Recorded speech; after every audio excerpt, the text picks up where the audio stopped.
여러분, 혹시 보증 한 번에 인생이 밑바닥까지 추락할 수 있다는 말 믿으시나요? 저는 그 말을 뼈저리게 믿습니다.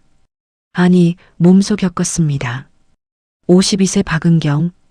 그녀는 지금 지방의 한적막한 요양병원 급식실에서 앞치마를 두르고 있습니다. 매일 새벽 4시 차가운 공기를 가르며 출근해 수백 명의 식사를 책임지는 조리사죠. 하지만 불과 5년 전만 해도 그녀는 번듯한 유통회사의 안주인이자 남편과 함께 사업체를 일궈낸 당당한 경영 파트너였습니다. 인생은 참으로 잔인했습니다. 믿었던 남편의 배신과 한 장의 보증 서류, 그 선택 하나가 그녀의 모든 것을 앗아갔습니다. 집도 돈도 가족도 사라진 자리에는 오직 막막한 빚더미만 남았죠. 사람들은 말하더군요. 이제 내 인생은 끝났다고. 하지만 전 끝내지 않았습니다. 아니, 끝낼 수 없었습니다. 오늘 이야기는 모든 걸 잃고 바닥까지 내려갔던 한 여자가 어떻게 다시 자신의 삶을 되찾고 자신을 버린 사람들에게 가장 우아한 복수를 했는지에 대한 기록입니다. 지금 시작합니다. 인생이 무너지는 건 순식간이었습니다. 20년이라는 긴 세월이 고작 종이 몇 장에 담긴 인감도장 하나로 증발해버릴 줄은 꿈에도 몰랐죠. 은경은 거실 바닥에 흩어진 서류들을 멍하니 바라보았습니다. 남편 성훈과 함께 단칸방에서 시작해 연 매출 수십억의 유통회사를 키워낸 성훈유통. 그 회사는 은경의 젊음 그 자체였습니다. 남편 성훈이 밖에서 영업을 핑계로 술잔을 기울일 때 은경은 낡은 트럭을 몰고 새벽 시장을 돌았습니다. 겨울철이면 얼어터진 손가락에 반창고를 감아가며 물건을 날랐고 직원이 부족하면 직접 창고 청소까지 도맡았죠. 그때의 성우는 은경에게 세상의 전부였고 가장 든든한 버팀목이었습니다. 회사가 처음으로 부도 위기에 처했던 8년 전을 은경은 똑똑히 기억합니다. 주거래 은행에서 대출 연장이 거부되고 사채업자들이 사무실까지 찾아와 행패를 부리던 날이었습니다. 성우는 머리를 쥐어뜯으며 죽고 싶다는 말만 되풀이했습니다. 그때 은경이 그의 손을 잡으며 말했습니다. 여보, 죽긴 왜 죽어? 내가 어떻게든 돈 구해올게. 내 명의로 된 아파트랑 예금, 그거 담보로 잡고 보증도 내가 설게. 우리 회사, 당신이랑 내가 어떻게 키운 건데 이렇게 포기해? 성우는 눈물을 흘리며 은경을 끌어안았습니다. 은경아, 정말 미안하고 고맙다. 내가 이번 고비만 넘기면 진짜 너 손에 물 한 방울 안 묻히고 살게 해줄게. 나 한 번만 믿어줘. 그 눈물이 진심이라 믿었습니다. 은경은 자신의 이름으로 수억 원의 보증을 섰고 결국 회사는 기적처럼 살아났습니다. 연 매출 수십억을 기록하며 번듯한 사업까지 올렸죠. 하지만 회사가 커질수록 성우는 서서히 변했습니다. 어느 순간부터 은경의 조언을 간섭으로 치부했고 집안일이나 신경 쓰라며 그녀를 밀어냈습니다. 당신이 뭘 안다고 그래? 이제 우리 회사도 규모가 커졌어. 당신 같은 아줌마가 알 수 있는 수준이 아니라고. 제발 조용히 좀 있어. 말투에는 가시가 돋기 시작했고 성훈의 옷깃에선 은경의 것이 아닌 낯선 장미향수 냄새가 묻어왔습니다. 외박이 잦아지고 대화가 끊긴 지 반년이 지난 어느 날 성훈은 저녁 식사 자리에서 뜬금없이 이혼 서류를 내밀었습니다. 이게 뭐야? 이혼? 우리가 왜? 은경의 떨리는 목소리에 성훈은 무심하게 넥타이를 풀며 대답했습니다. 이제는 나랑 말이 통하는 사람이랑 살고 싶어. 당신이랑 있으면 숨이 막혀. 그냥 촌스러운 옛날 이야기나 하는 사람 말고 내 격에 맞는 파트너가 필요하다고.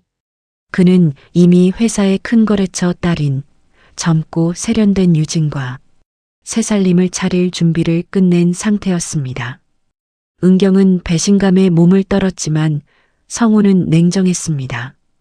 교묘하게 재산을 빼돌리고 은경이 과거에 섰던 보증 채무는 교묘하게 정리하지 않은 채 그녀의 몫으로 남겨두었습니다. 이혼 도장을 찍고 일주일 뒤 회사가 고의적인 자금난에 빠졌다는 소식이 들려왔습니다. 채권자들은 성운이 아닌 보증인인 은경의 목을 조여왔습니다.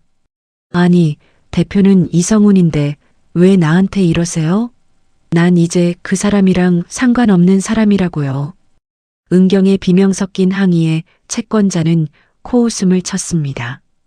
여 사장, 서류에 도장 찍은 건 당신이잖아. 이성훈 대표는 이미 법적으로 빠져나갔어. 이 빚, 당신이 다 안 갚으면 당장 길거리로 나앉아야 한다고. 집도 전세금도 20년 동안 모은 적금까지 단 일주일 만에 신기루처럼 사라졌습니다. 살던 아파트 현관문에 빨간 압류 딱지가 붙던 날 은경은 가방 하나만 챙긴 채 쫓겨나듯 집을 나왔습니다. 갈 곳도 기댈 곳도 없었습니다. 그녀는 연고 없는 지방으로 향하는 야간 버스에 몸을 실었습니다. 창밖으로 멀어지는 서울의 불빛을 보며 은경은 입술이 터지도록 깨물었습니다. 성훈아, 내가 어떻게 나한테 이럴 수 있어? 우리가 함께한 세월이 얼만데 어떻게 사람 탈을 쓰고 이래? 어둠 속에서 흐르는 눈물은 멈추지 않았습니다. 죽고 싶다는 생각뿐이었지만 터무니없는 빚더미는 그녀에게 죽을 권리조차 주지 않았습니다. 그렇게 은경의 화려했던 전반전은 처참한 패배로 끝이 났고 차가운 빗줄기가 쏟아지는 낯선 지방 도시의 터미널에 그녀는 혼자 던져졌습니다. 아무 연고도 없는 낯선 지방 도시의 새벽은 서울보다 훨씬 더 차갑고 매서웠습니다. 은경이 흘러들어온 곳은 낡은 건물이 다닥다닥 붙어 있는 어느 요양병원의 급식실이었습니다. 한때는 수십 명의 직원을 거느린 회사의 안주인이었지만 이제 그녀의 손에 든 것은 화려한 핸드백 대신 고무장갑과 커다란 스테인리스 국자, 칼, 도마뿐이었습니다. 새벽 4시 알람 소리가 방안을 때리기 전부터 은경은 이미 눈을 뜨고 있었습니다.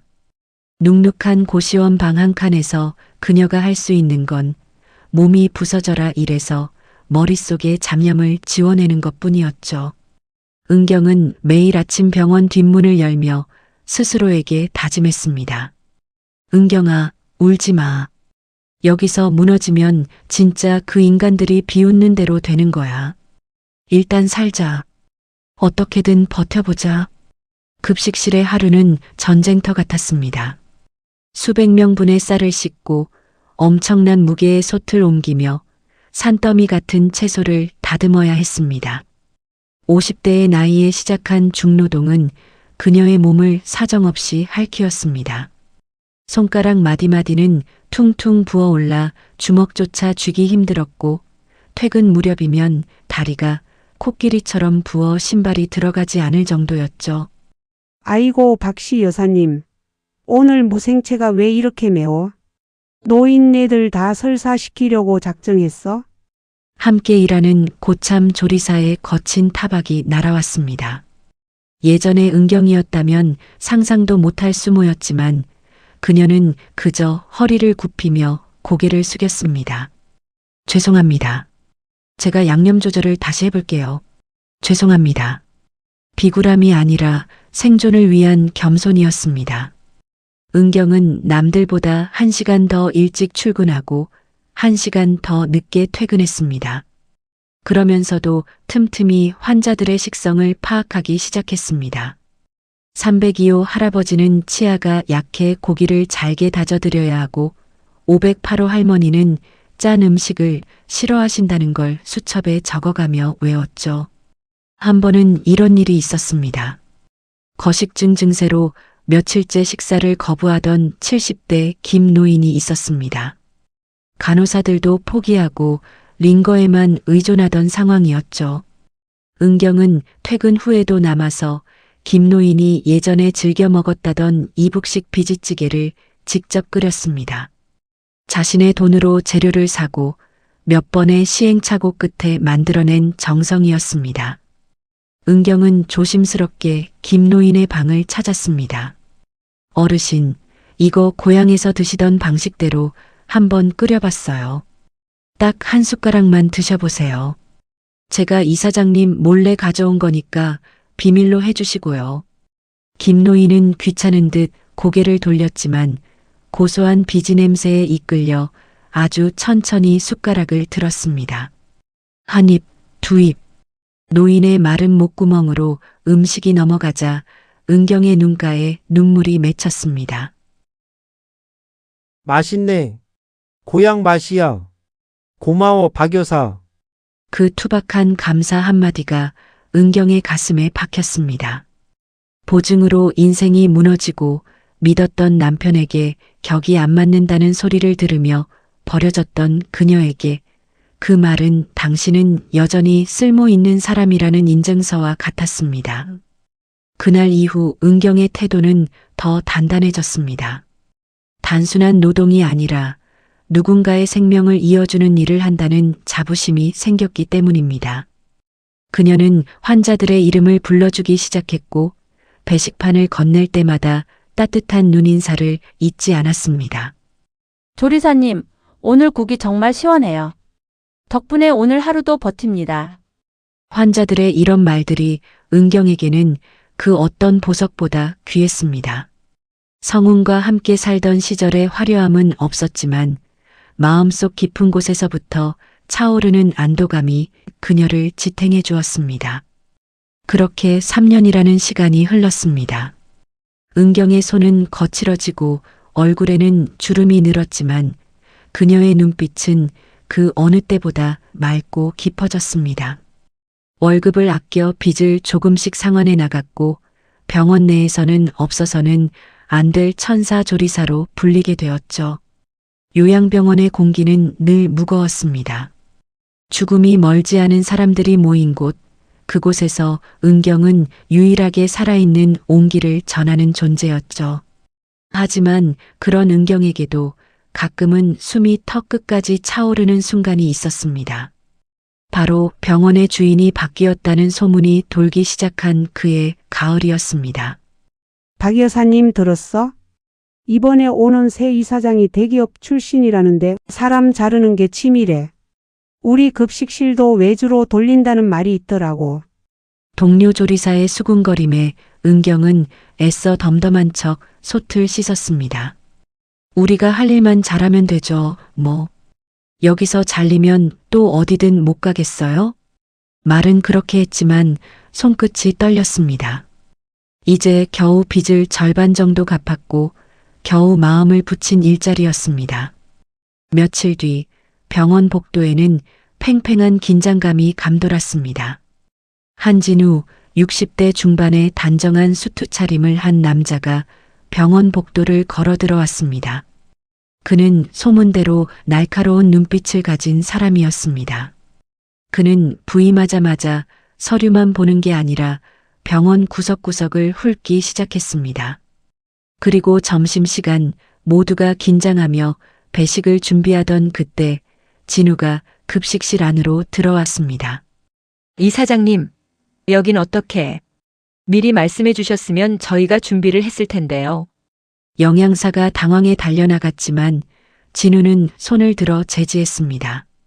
그의 시선은 배식대 너머 휠체어에 앉은 치매 노인 곁에 무릎을 굽히고 앉은 은경에게 고정되었습니다. 은경은 이사장이 온 줄도 모르고 노인의 입가에 묻은 국물을 손수건으로 닦아주고 있었습니다. 어르신, 이거 어제 드시고 싶다던 가지나물이에요. 제가 특별히 더 부드럽게 무쳤으니까 꼭꼭 씹어 드셔야 해요. 아, 해보세요. 노인이 입을 벌리지 않자 은경은 아이를 달래듯 콧노래까지 흥얼거리며 노인의 관심을 끌었습니다. 결국 노인이 한 입 크게 받아먹자 은경은 아이처럼 환하게 웃었습니다. 그 웃음은 찌든 노동에서 나오는 억지 미소가 아니라 진심으로 기뻐하는 사람의 것이었습니다. 진우는 그 장면을 5분 넘게 조용히 지켜보았습니다.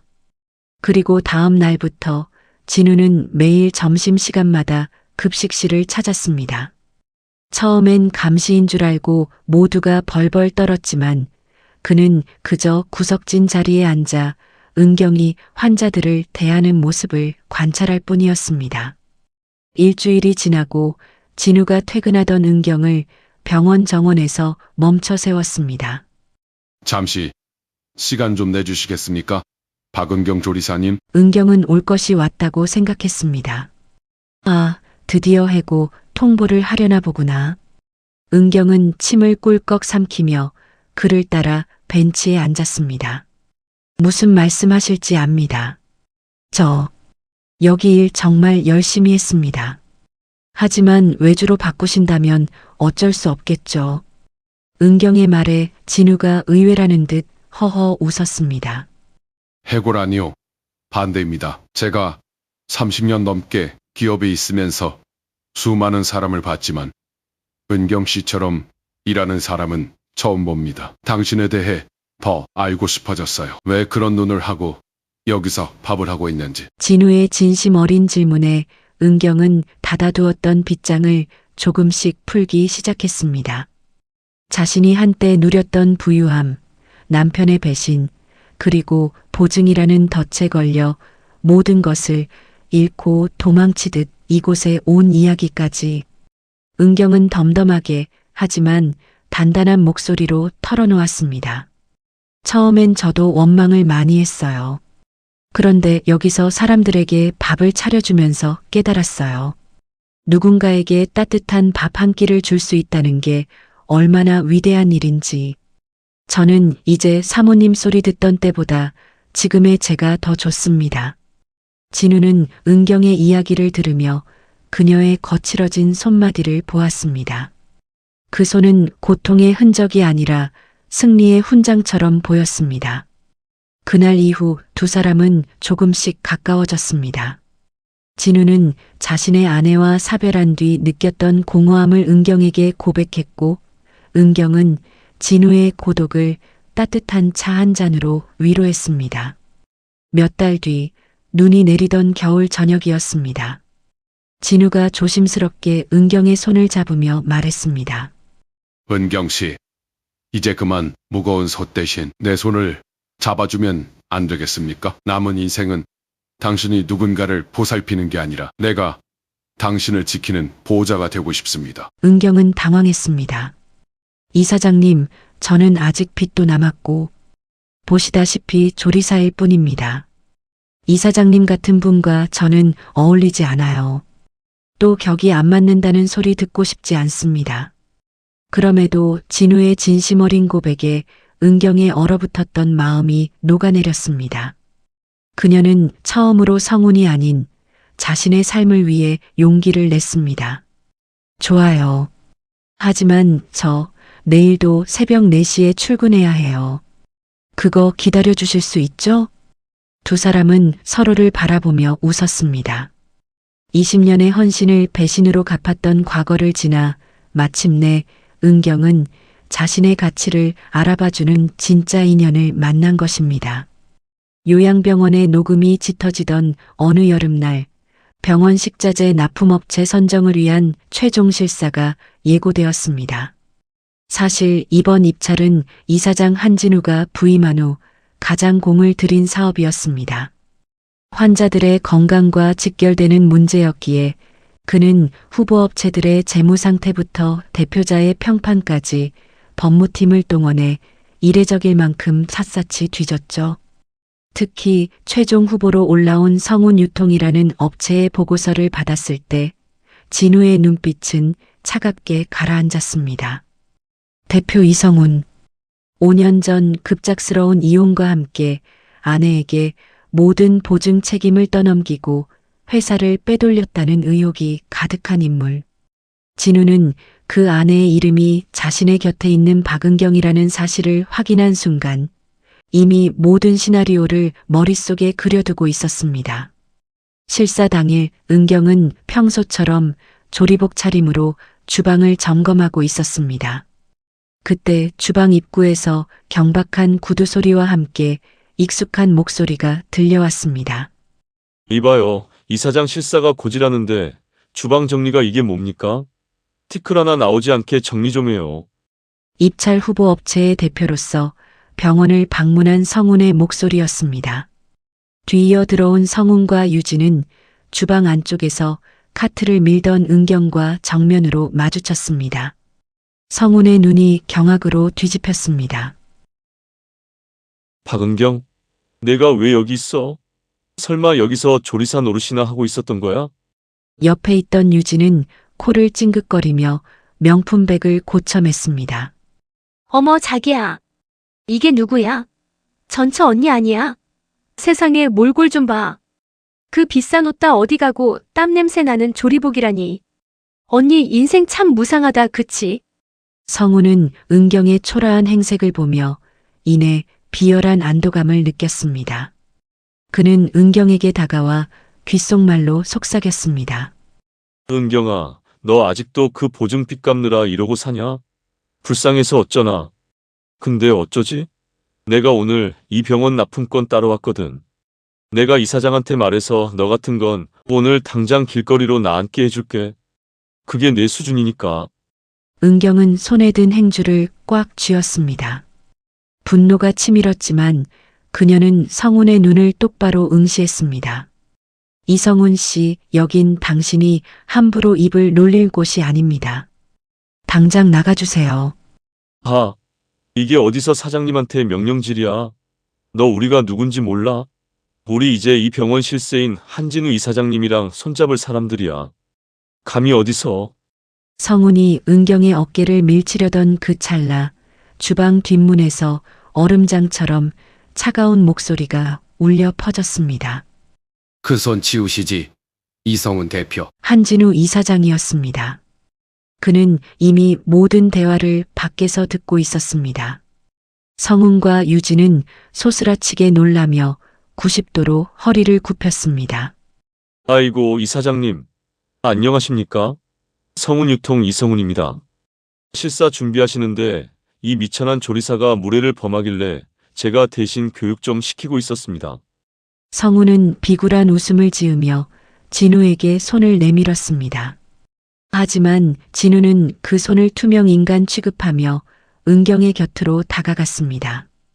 그리고 모두가 보는 앞에서 은경의 거친 손을 소중하게 맞잡았습니다. 여보, 많이 놀랐지? 이런 쓰레기 같은 소음을 듣게 해서 미안해요. 여보라는 말 한마디에 주방의 모든 공기가 멈췄습니다. 성운의 입이 멍청하게 벌어졌고 유진은 들고 있던 가방을 바닥에 떨어뜨렸습니다. 여보요? 이사장님, 지금 이박은경이가 아내라고 하셨습니까?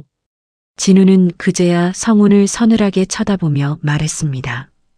이성훈 대표, 당신이 오해한 게 하나 있나 본데 내가 이번 입찰에서 성운 유통을 최종 후보로 올린 건 당신들 물건이 좋아서가 아니야. 내 아내 인생을 망쳐놓은 인간이 어떤 사람인지 내 눈으로 직접 보고 싶어서였지. 그리고 그 병청 환자가 놓친 사람이 지금 어떤 위치인지 확실히 알려줄 필요가 있을 것 같아서였어. 성운의 안색이 순식간에 흑빛으로 변했습니다. 진우는 미리 준비해온 두툼한 서류 뭉치를 성운의 가슴팍에 던졌습니다.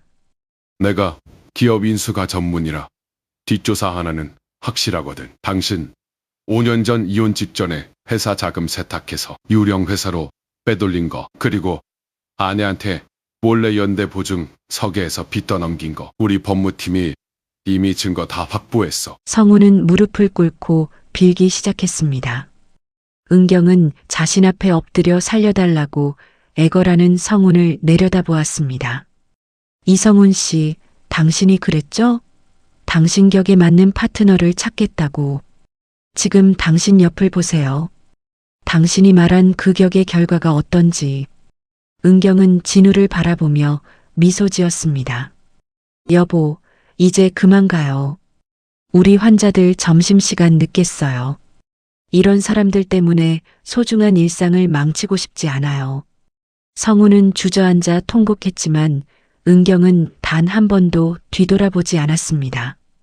성훈과 유진이 쫓겨나듯 병원을 빠져나간 뒤 급식실에는 잠시 정적이 감돌았습니다. 함께 일하던 동료 조리사들은 은경을 향해 놀라움과 부러움이 섞인 시선을 보냈지만 정작 은경의 마음은 호수처럼 잔잔했습니다. 복수라는 건 대단히 화려하고 통쾌할 줄 알았는데 막상 마주한 전 남편의 뒷모습은 그저 초라하고 비겁한 한 인간의 잔상일 뿐이었죠. 하지만 성훈에게 닥친 현실은 결코 잔잔하지 않았습니다. 병원 입찰 탈락은 시작에 불과했습니다. 진우가 예고했던 대로 대기업 법무팀 출신 변호사들이 성훈의 회사를 압박하기 시작했습니다. 그동안 성훈이 저질러온 탈세, 횡령, 그리고 은경에게 교묘하게 떠넘겼던 부당 채무들이 하나하나 법적인 칼날이 되어 그를 겨누었습니다. 자기야, 이거 어떻게 좀 해봐. 우리 집까지 압류 들어온다잖아. 이게 다 그 박은경이라는 여자 때문이야? 화려한 명품으로 치장했던 유진의 목소리는 이제 비명으로 변해 있었습니다. 성우는 매일같이 날아오는 솥장과 독촉장에 머리를 쥐어뜯었습니다. 그가 믿었던 돈과 인맥은 진우라는 거대한 벽 앞에서는 아무런 힘도 쓰지 못했습니다. 결국 성훈의 회사는 부도 처리가 되었고 그는 5년 전 은경이 그랬던 것처럼 길거리로 내앉게 되었습니다. 진정한 인과응보는 그 다음에 찾아왔습니다. 돈이 사라지자 격을 따지던 성훈은 미련 없이 유진에게 버림을 받았습니다. 자기는 격이 맞는 사람이랑 살아야겠다며. 지금 자기 꼴을 봐. 자기랑 있으면 나까지 지옥으로 떨어질 것 같아. 우리 끝내자. 유진이 성훈에게 던진 말은 과거 성훈이 은경에게 했던 말과 소름 끼칠 정도로 똑같았습니다. 성훈은 홀로 남겨진 낡은 월세방에서 소주병을 붙잡고 울었지만 그를 구원해줄 사람은 아무도 없었습니다. 그 시각 은경은 전혀 다른 삶을 살고 있었습니다. 성훈이 빼돌렸던 은경의 몫이 법적 절차를 통해 돌아왔을 때 은경은 그 거액의 돈을 개인적으로 쓰지 않았습니다. 대신 그녀는 평소 자신이 일하던 요양병원의 어려운 환자들을 위한 희망급식 기금을 만들었습니다. 은경 씨, 정말 괜찮겠어요. 이 돈이면 당신이 꿈꾸던 화려한 생활을 다시 시작할 수 있을 텐데. 진우의 물음에 은경은 환하게 웃으며 대답했습니다. 여보, 저는 이미 가장 화려한 삶을 살고 있어요. 당신이라는 든든한 보호자를 만났고 내가 만든 음식을 맛있게 드시는 분들이 계시잖아요. 돈은 그저 마음을 전하는 도구일 뿐이에요. 은경은 여전히 새벽 4시에 일어나 조리복을 입습니다. 이제는 병원 이사장의 아내로서 관리만 해도 충분했지만 그녀는 직접 주방에서 국자를 잡는 것을 멈추지 않았습니다. 땀 흘려 일하고 누군가의 허기를 채워주는 그 숭고한 노동이야말로 자신을 살게 한 원동력임을 잊지 않았기 때문입니다. 어느덧 가을이 깊어지고 은경과 진우는 병원 앞 정원을 함께 거닐었습니다.